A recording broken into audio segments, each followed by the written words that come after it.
Hey guys, I want to go a little off topic with construction. Construction is something that I've hated for many, many years. It kind of found me. What I really love is the people that are in it, the guys that are doing the day-to-day type stuff. Today marks the anniversary of a very dear friend of mine. He passed. It's almost been 3 years now, and it's something I haven't been able to talk about until now. Justin was one of those guys that cared about everything. He loved animals and he loved people. I never heard him one time say anything negative about anybody. And I'll never forget, we were 11 years old when we met, and his dad was shooting these squirrels because he didn't want them eating his mango trees. And Justin yelled at him and said, "Hey, what are you doing?" He said, "Son, I got to kill these things. They're eating the mangoes." And he begged and pleaded for his dad to stop killing the squirrels, which ultimately he did. Later on, he was 22 years old at this point. He was working at a hardware store with his brother. And one day his mom came into town and dropped off a meal for her two boys. Justin was going to share some of the food that he got from his mom, and he went and handed it to a guy that he worked with in that hardware store, and the guy took his hand underneath Justin's and just slammed it. The food went flying everywhere. And that afternoon, as Justin's on his way home with his brother, they're driving in the car, he starts crying, and his brother looks over at him and he's like, "Dude, what's your problem?" Justin said, I don't understand why this guy is so hard. I don't know, what who hurt him or whatever as a kid or as an adult." And Justin was that way with everybody. Now, one thing I hate about construction is the hang-ups that guys get into, the drugs, the alcohol, all the craziness that goes with it for some reason. I noticed it as a young child. When I was 9 years old, I looked my dad in the eyes and I told him, "I never want to do what you do." Not that he was struggling in those areas, but I just saw all the guys that he worked with, and I actually cared about them, even at a young age. I loved a lot of the guys my dad hired to build houses, so I didn't want to be in it for that reason. I'll never forget, Justin was down visiting, and I was out in the field with my oldest son, which is the whole reason why I'm doing these YouTube videos. So me and my oldest son were over there working in their field, and I'm yelling at Justin saying, "Hey man, we just got done tightening up some fences for their cows." I said, "Hey, I'm gonna see you later today, or I'll see you tomorrow." He goes, "It sounds great. I wanna help you put those trees in that you just got tomorrow as payment." I'm like, "Man, you're not doing that. Like, we're brothers, we're family. Call me later." Well, that phone call never came. The next morning, I got a text from his brother asking if I wanted to go to breakfast with them, and I responded yes. And a few minutes later, I got a phone call, and his brother was yelling at me on the other line saying he thinks Justin is dead. I asked him if he had called 911. He said no. I said, "Call 911. I hopped in my vehicle, drove a quarter mile over to their house, and what I saw devastated me. It really traumatized me, and that's the whole reason I want to talk to you guys right now.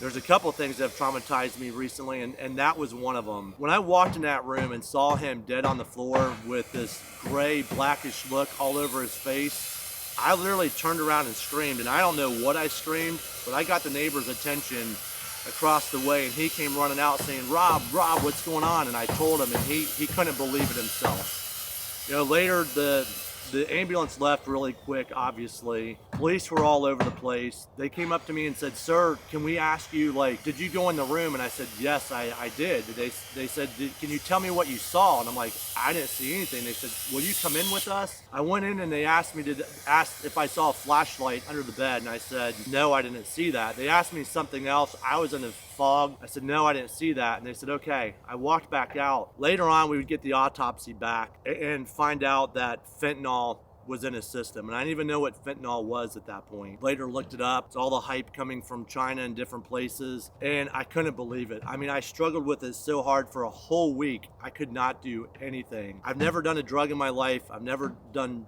marijuana. I've never smoked a cigarette. And during this time in my life, trying to figure out how could something like this happen to a guy that was just so good all around. One night I was walking out of my barn and I'm like, "God, if you're real, I don't get how this is possible. I don't understand."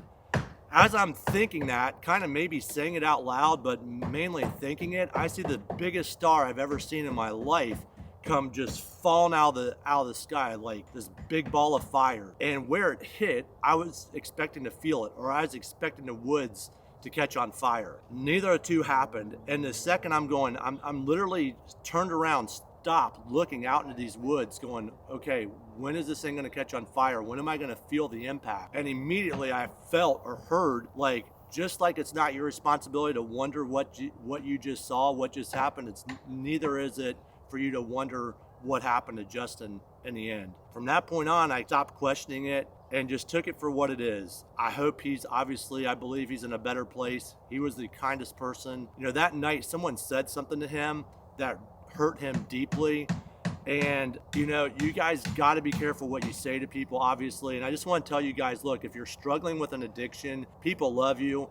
If you feel like no one loves you, I love you. Like, construction can be hard at times. Life can be very hard and very difficult, but you can get through it in the end. Now, another thing recently, I have been almost as depressed as that time of Justin's passing once again in my life right now, and I finally figured out why. I've been traumatized again, but this time by my son. The whole reason that I've gotten behind this whole idea and started doing these YouTube videos, because I want to help other families that are struggling specifically with special needs in their household. So my son, with his autism, very recently has started struggling. He made a really turn for the worse recently. One morning I woke up, a lot of times we'll sleep in different rooms. I woke up to this screaming and this banging, and I didn't know what was going on. I walk into the room where he's at with Crystal, and he's slamming his head on the floor, slamming his head in the walls, totally uncontrollable. I'm trying to grab him at 230 pounds. I cannot contain my son whatsoever. There's something firing off in his brain right now that we've learned very recently, and which is why he's struggling. But for me, as his parent, it has traumatized me. It's traumatized Crystal as well, almost to the point